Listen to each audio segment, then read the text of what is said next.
اللہ کریم نے قرآن مجید میں فرمایا ہے کہ لَقَدْ مَنَّ اللَّهُ عَلَى الْمُؤْمِنِينَ إِذْ بَعَثَ فِيهِمْ رَسُولًا، فرمایا تحقیق اللہ نے مومنوں پر احسان فرمایا ہے کہ انہیں اپنا رسول عطا فرمایا۔ اس کا صرف ترجمہ کبھی بندے کی سمجھ میں آ جائے نا تو سارا میلاد اس کی سمجھ میں آ جاتا ہے۔ صرف اس آیت کا آسان سادہ ترجمہ اگر سمجھ لیا جائے کہ رب کہتا ہے میں نے احسان کیا تم پر، تمہیں اپنا رسول دے دیا ہے۔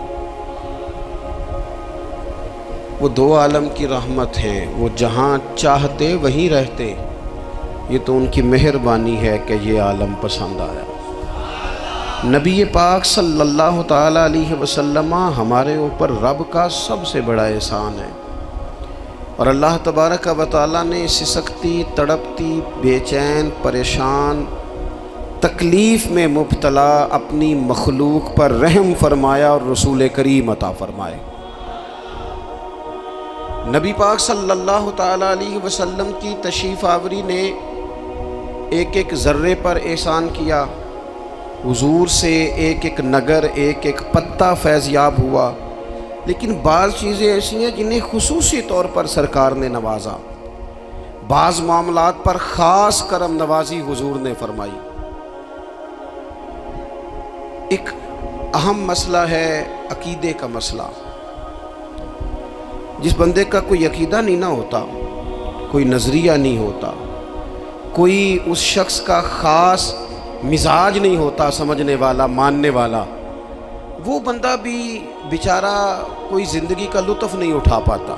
اس کا کوئی نظریہ ہی نہیں ہے، کوئی سوچ ہی نہیں ہے، کوئی اس کی فکر ہی نہیں ہے اس نے کس طرف جانا ہے۔ عقیدہ نہ ہو بندے کا، یعنی دنیا میں معاذ اللہ کچھ ایسے لوگ پائے جاتے ہیں جو سرے سے اللہ تعالیٰ کوئی نہیں مانتے، زندگی کیسے گزرے گی؟ وہ اپنی توجہات کا قبلہ کسے بنائیں گے؟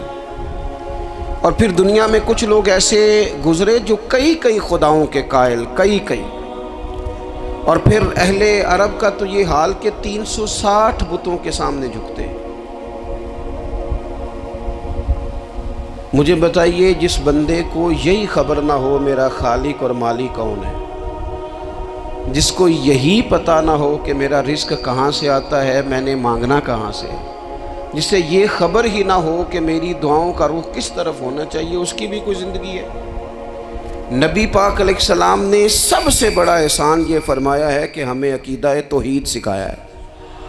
حضور نے ہمیں ہر جگہ سے چھڑا کے رب کریم کی بارگاہ میں سجدہ کرنے کا حکم دیا ہے۔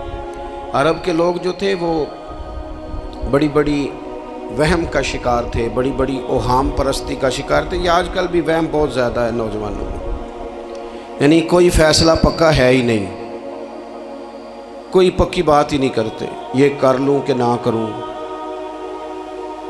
اگر آپ کہتے ہیں تو کر لیتا ہوں، ویسے اس میں فلانی کمزوری بھی ہے، اور اگر میں نے نہ کیا تو فلاں مشکل بھی ہے۔ بھئی جس بندے نے قوت فیصلہ ہی نہیں پائی، اس نے ارادہ ہی پکا نہیں کیا کہ اس نے کدھر جانا ہے، تو وہ سفر کیسے کرے گا؟ سفر تو اس بندے کا مکمل ہوتا ہے جو سفر شروع کرتا ہے۔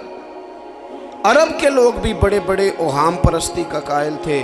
وہ جب قربانیاں کرتے تھے تو ان کا گوشت لا کے کعبے کی دیواروں کے ساتھ ملا کرتے تھے، یہ قبولیت کی علامت ہے۔ سارے کپڑے اتار کے کعبے کا طواف کرتے تھے، جب احرام باندھ لیتے، حج عمرے کا ارادہ کرتے تو دروازوں سے داخل نہیں ہوتے تھے۔ وہ کہتے تھے کہ دروازے گناہگار ہیں اور ہم چونکہ اب نیک کام کر رہے ہیں لہذا اوپر سے ہو کے آئیں گے۔ رسول کریم علیہ السلام نے انہیں ان سارے وہموں سے، ساری پریشانیوں سے، ان ساری بدشگونیوں سے نکال کے کہا اللہ تمہارا مالک ہے، اللہ تمہارا محافظ ہے، ہوگا وہ جو رب چاہے گا۔ ذرا سی بات پہ سہم جانا، ذرا سی بات پہ ڈر جانا۔ حضور نے لوگوں کو قوت فیصلہ عطا کی، اور اتنی بڑی قوت فیصلہ حضور نے دی کہ کل تک جو فیصلہ کر نہیں نہ پا رہے تھے، آج انہوں نے اس طرح کے فیصلے کیے کہ اپنی ساری کی ساری اولادیں لے کر وہ میدانوں میں کھڑے ہو گئے۔ وہ ڈٹ گئے کہ ہم نے کفر کے مقابلے میں جہاد کرنا ہے۔ انہوں نے طے کر لیا کہ حق کیا ہے، سچ کیا ہے۔ نبی پاک علیہ السلام نے ہمیں عقیدہ توحید دیا اور وہ طے کر کے دیا ہے نبی پاک نے، سجدہ سوائے اللہ کے کسی کو جائز، اگر کوئی عبادت کی نیت سے کرتا ہے تو سجدہ کفر ہے، اور اگر تعظیم کی نیت سے کرتا ہے تو حرام ہے۔ اعلیٰ حضرت بریلوی رحمۃ اللہ علیہ نے 50 کے قریب دلائل کتاب و سنت سے اور 100 سے زیادہ دلائل فقہ اور اصول فقہ سے بیان فرمائے ہیں کہ کسی اور کے لیے تعظیمی سجدہ بھی حرام ہے۔ نبی پاک علیہ السلام تشریف فرما تھے تو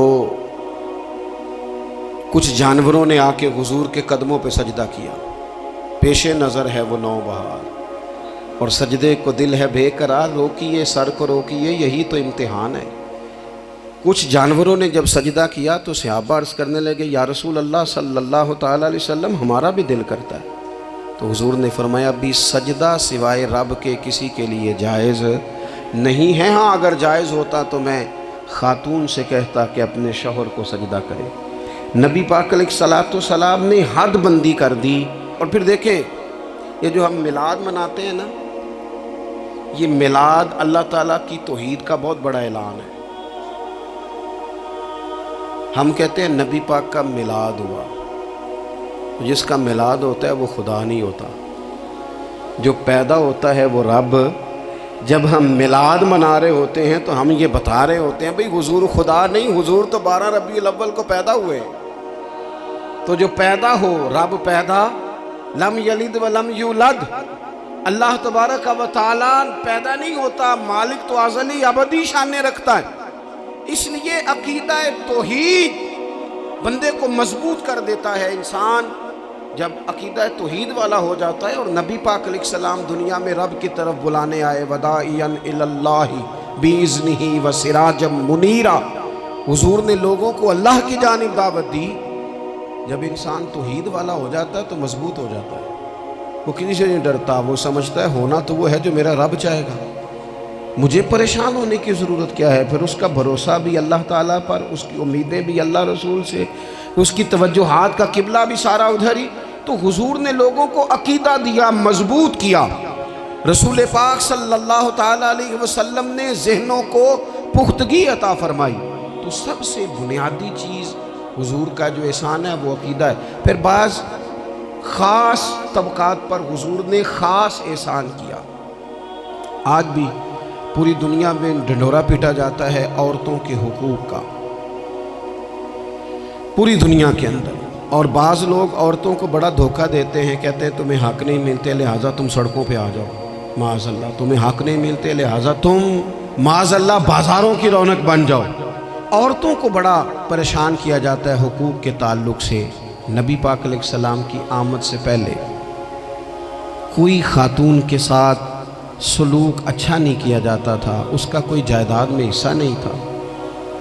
عورت کا خامد اگر فوت ہو جاتا تو وہ اپنے سسرال کے خاندان کی پراپرٹی بن جاتی، معاذ اللہ، وہ جس کے مرضی چاہے سپرد کر دیتے۔